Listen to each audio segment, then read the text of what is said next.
Hashem. Donc on a le mérite, c'est la Eloula du Gaon de Vilna, Rabbi Eliyahu de Vilna. On l'appelle le Gra Rachetevot, à Gaon Rabbi Eliyahu. Quand c'était un Rav, juste pour montrer, bon, hier soir on a parlé un peu, on a vu que ce Rav déjà, depuis sa bar mitzvah, il dormait que 2 heures par journée. Dans les 24 heures, il dormait que 2 heures. Qu'est-ce qu'il avait comme don, tellement il était spécial. Son élève Rabbi Chaim de Volojine raconte, il marque que son Rav, quand il écrivait des paroles de Torah, il pouvait écrire sur 2 feuilles différentes, 2 sujets différents. Comment il faisait? Il est dit, et non seulement qu'il écrivait sur 2 feuilles différentes, 2 sujets différents, que c'est quelque chose de surhumain, mais il avait une façon d'écrire, il mettait son coup de mousse, sa plume, entre les doigts. Donc il écrivait 4 mots ici en même temps.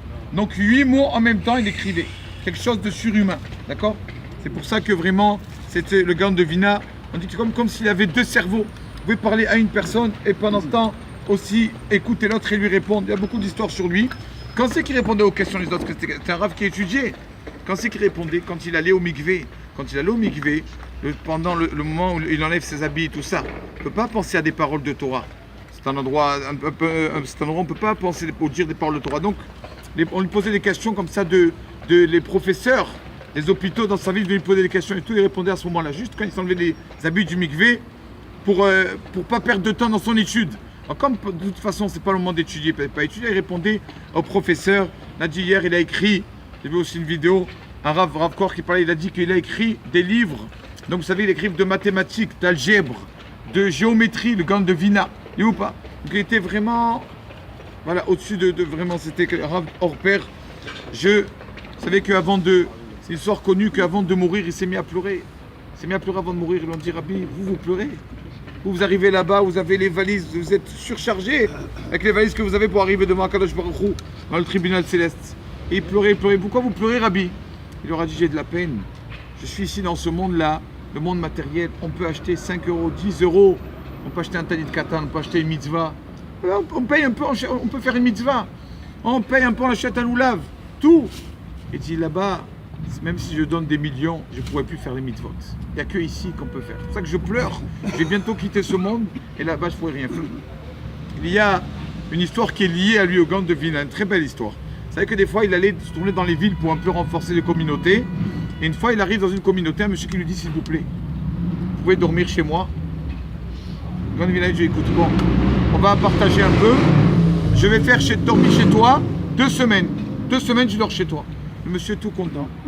Tout content. 2 semaines, Gaon de Vilna chez lui. Le Rav qui étudie donc 22 heures. 22 heures. Il dort que 2 heures. 22 heures, il ne mange pas beaucoup. Ok, c'est vrai qu'il étudie. Il ne mange pas, c'est très bien. C'est économique. Et il est comme ça pendant 2 semaines chez lui. Et après 2 semaines, les Gaon de Vilna qui lui dit, merci beaucoup, ton invitation. Merci de ton hospitalité, j'étais bien chez toi. Ça y est, on a passé 2 semaines.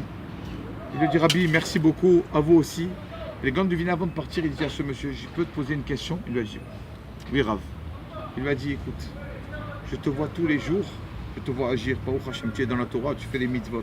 Mais il y a une chose que tu fais que je ne comprends pas. Je vois que tu n'as pas beaucoup d'argent, je vois que tu n'as pas beaucoup de moyens. Et tout le matin, tu as un verre de lait. Il n'avait qu'un verre de lait le matin. Et tout le matin, je vois que le verre de lait, qu'est-ce que tu fais? Tu le sers chaud, tu le donnes à ta femme. Oui, je dis, oui, Rabbi, alors quoi? C'est une mitzvah. Je dis, oui, mais des fois, de temps en temps, toi, ou bien faites moitié-moitié. Tu peux m'expliquer pourquoi tu donnes tout le verre entier, le verre de lait à ta femme?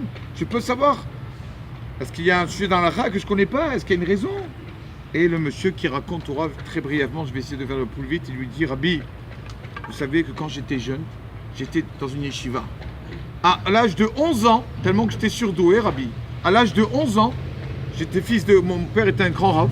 À l'âge de 11 ans, on est venu me faire des shidduchim, des présentations, me réserver pour le mariage à 11 ans. Les personnes déjà voulaient me faire un contrat, me prendre comme beau-fils. Les gens venaient, tout ça. Et il y a un monsieur qui était très riche. Il y avait une fille, il est venu voir mon père. Il dit, je peux prendre ton fils? Et d'accord, il n'y a pas de problème. Ça, c'est un élève qui étudie surdoué. Moi, je subviens à tous ses besoins. Voilà. Il avait 11 ans. Il dit, bon, on attend. D'accord, on attend 7 ans. À 18 ans, il se marie. D'accord? Mais comme ça, et on fait le contrat, le vote. C'est bon, c'est fixé. Il a réservé le shidour, ce jeune surdoué. Moi, Rabbi, le jeune surdoué. Donc il raconte au Gaon de Vilna du Rabbi, 2 ans avant l'âge du mariage, j'arrive à 16 ans, j'entends que le futur beau-père a fait faillite, a perdu tous ses biens. Tous ses biens. Et mon père a dit, attends, on a fait le contrat était comme ça, que tu suis bien au besoin de mon fils. Donc tu as tout perdu. Reste tout. On arrête tout, on arrête le chidour. On annule tout. Il me dit, Rabbi, moi je voulais pas annuler. Mon père, il a dit, il voulait annuler. Il voulait qu'il y ait quelqu'un qui me paye mes études, tout ça, que je puisse vivre tranquille. Rabbi, j'ai tout arrêté. Tout arrêté, je me suis remarié une deuxième fois. Je ne suis pas marié la première fois, pardon. Je me suis marié avec une mariée. Et donc, il dit, quelques mois après le mariage, une maladie, comme une lèpre, pleine de boutons. Les gens s'éloignaient de moi. Et tellement que c'était une maladie qui était vraiment contagieuse, ma femme ne pouvait pas s'approcher de moi. Mon père est venu, m'a dit, regarde, ma fille s'est mariée avec toi, regarde, ne peux pas t'approcher d'elle, ça ne sert à rien. Donne le guet à ma fille, s'il te plaît. Elle dit, Rabbi, j'ai donné le guet. Et le gars de Vinac écoute cette histoire. Il lui dit, Rabbi, donc je traînais avec les personnes qui étaient malades et tout, tout le monde s'éloignait de moi. Et un jour, quelqu'un vient et me dit, écoute, j'ai une fille pour toi. Dis-moi, personne ne voudra de moi. J'ai une fille qui a la même maladie que toi. Sérieux? Oui. Pas trop. Tu veux? Je dis oui, même pas, je veux savoir que je suis prêt à me marier. Avant, c'était pas comme maintenant qu'il faut se connaître des années, et peut-être après, il se marie.